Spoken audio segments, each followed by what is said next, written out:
साल 1992 लंदन का एक quite suburb British secret intelligence service यानी MI6 के हेडक्वार्टर्स में एक 74 ईयर ओल्ड रशियन आदमी एंटर करता है। इस एल्डरली पेंशनर के पास एक पुराना भारी सूटकेस था और जब MI6 के ऑफिसर्स ने उस सूटकेस को खोला तो उनके होश उड़ गए। उस सूटकेस में कोई नॉर्मल डॉक्यूमेंट्स नहीं थे, उसमें थे KGB के सबसे top secret highly classified archives के हजारों हैंड रिटन नोट्स। यह आदमी था वैसिली मित्रोकिन, KGB का एक सीनियर आर्काइविस्ट जिसने लगभग 30 साल तक कोल्ड वॉर के दौरान सोवियत यूनियन के सबसे बड़े सीक्रेट्स चुपचाप एक एक कर कॉपी किए और अपने घर के फ्लोरबोर्ड्स के नीचे छुपा कर रखे। इन डॉक्यूमेंट्स को आज हम द मित्रोकिन आर्काइव के नाम से जानते हैं।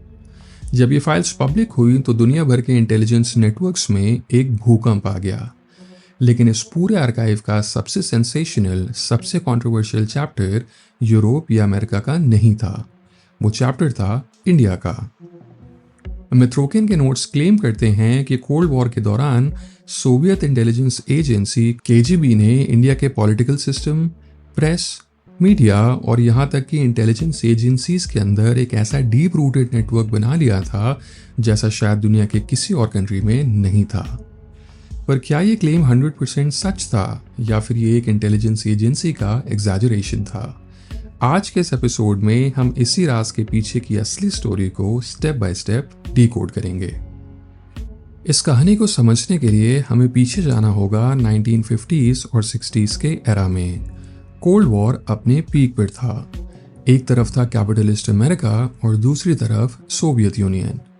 दोनों सुपर पावर्स दुनिया भर में अपने इन्फ्लुएंस बढ़ाने की होड़ में लगी हुई थी और इंडिया जो अभी अभी आज़ाद हुआ था उसने नॉन अलाइंड मूवमेंट चूज किया, यानी हम किसी भी सुपर पावर ब्लॉक का हिस्सा नहीं बनेंगे।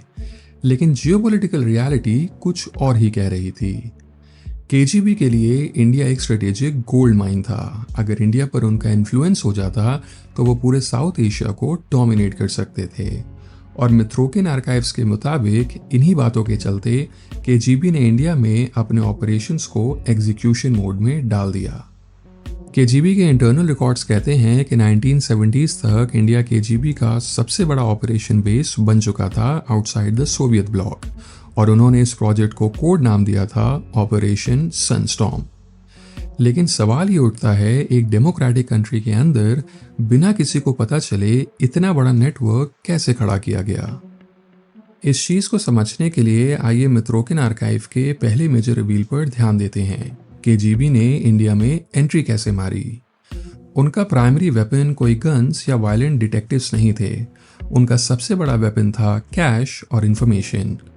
मित्रोकिन के नोट्स के मुताबिक 1970s में KGB ने इंडियन मीडिया और न्यूज़पेपर्स पर एक मैसिव प्रोपेगेंडा कैंपेन चलाया।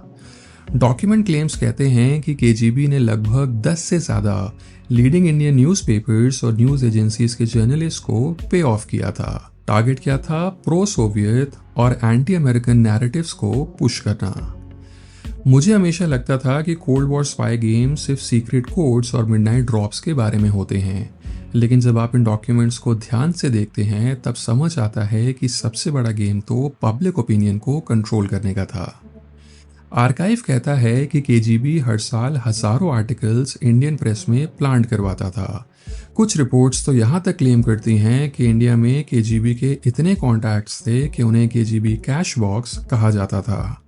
लेकिन क्या ये सिर्फ मीडिया तक लिमिटेड था? यहाँ पर एक बड़ा कॉन्ट्रडिक्शन सामने आता है, क्योंकि अगर KGB सिर्फ मीडिया पर इन्फ्लुएंस डाल रहा था तो ये एक स्टैंडर्ड प्रोपेगेंडा कैंपेन लगता, पर मित्रोकिन आर्काइव इससे कहीं ज़्यादा क्लेम करता है। मित्रोकिन के मुताबिक KGB का पेनिट्रेटिव नेटवर्क इंडिया के हाईएस्ट पॉलिटिकल कॉरिडोर्स तक पहुंच चुका था। रिकॉर्ड्स में क्लेम किया गया कि पॉलिटिशियंस, MPs और यहाँ तक कि कैबिनेट मिनिस्टर्स के नज़दीकी लोगों को फंड किया जा रहा था। यहाँ KGB का मेन पर्पस इंडिया की फॉरेन पॉलिसी को मॉस्को के इंटरेस्ट के साथ अलाइन करना था। आर्काइव में एक स्पेसिफिक इंस्टेंस का बार बार जिक्र है जहाँ KGB ऑफिसर्स सूट केसेस भर के कैश एलोकेट करते थे पॉलिटिकल कैंपेन्स और इलेक्टोरल सपोर्ट के लिए। लेकिन यहाँ पर एक मेजर इनकंसिस्टेंसी है जो कई हिस्टोरियंस और इंटेलिजेंस एक्सपर्ट्स पॉइंट आउट करते हैं। क्या हम किसी केजीबी एजेंट के लिखे हैंड रिटन नोट्स पर ब्लाइंडली ट्रस्ट कर सकते हैं? इंटेल वर्ल्ड का एक बेसिक रूल है, agents often exaggerate their success. KGB officers Moscow में अपने बॉसेस को इम्प्रेस करने के लिए और अपना बजट बढ़ाने के लिए अक्सर अपने इन्फ्लुएंस को बढ़ा चढ़ाकर रिपोर्ट करते थे। अगर उन्होंने किसी पॉलिटिशियन को चाय पिलाई तो रिपोर्ट में लिख दिया सक्सेसफुल कॉन्टैक्ट एस्टैब्लिश्ड। तो इन बातों को कंसिडर करते हुए क्या मित्रोकिन आर्काइव एक एब्सोल्यूट ट्रूथ है या फिर ये केजीबी के इंटरनल ब्यूरोक्रेसी का बस एक एम्बेलिश रिकॉर्ड? इस सवाल का जवाब ढूंढने के लिए हमें देखना होगा कि इंडिया की अपनी इंटेलिजेंस एजेंसीज आईबी और रॉ उस वक्त क्या कर रही थी। क्या इंडियन इंटेलिजेंस एजेंसीज को इस बात की खबर नहीं थी?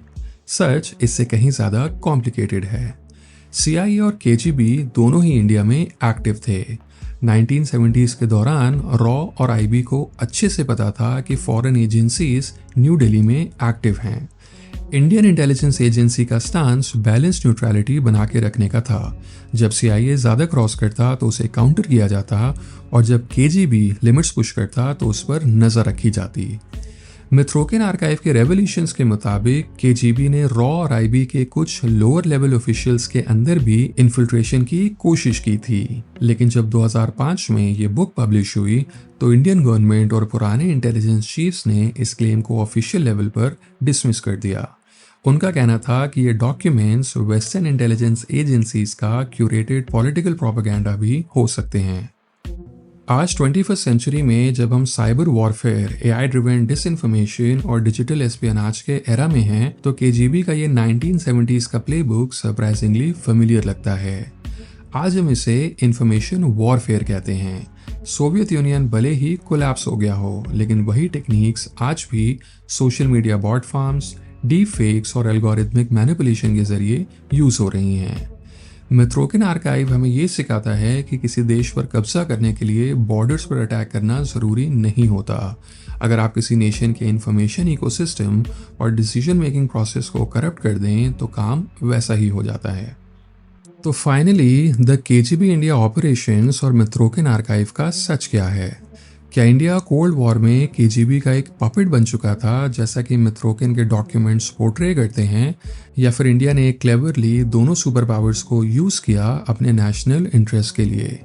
असलियत इन दोनों एक्सट्रीम्स के बीच में कहीं एग्जिस्ट करती है। इसमें कोई दो राय नहीं कि केजीबी ने इंडिया में एक बहुत बड़ा स्पाई अपरेटस सेटअप किया था। कैश फ्लो हुआ, मीडिया प्लांटेशंस हुए और एस्पियोनाज भी हुआ, लेकिन ये कहना कि इंडिया की पूरी डेमोक्रेसी और फॉरेन पॉलिसी मॉस्को से रन हो रही थी, ये इंडियन स्टेट क्राफ्ट और उस वक्त के लीडर्स की सॉवरेनिटी को अंडर एस्टिमेट करना होगा। मित्रोकिन आर्काइव हमें किसी फाइनल वर्डिक्ट तक नहीं पहुंचाता, बल्कि हमें ये एक मिरर दिखाता है, एक वार्निंग दिखाता है कि जब फॉरेन पावर्स किसी कंट्री के इंटरनल सिस्टम में जगह पाती हैं तो हिस्ट्री उसे कैसे याद रखती है। राज चाहे कितने भी पुराने हो जाएं, उनके सबक हमेशा मॉडर्न रहते हैं। Thank you for listening to को भवन।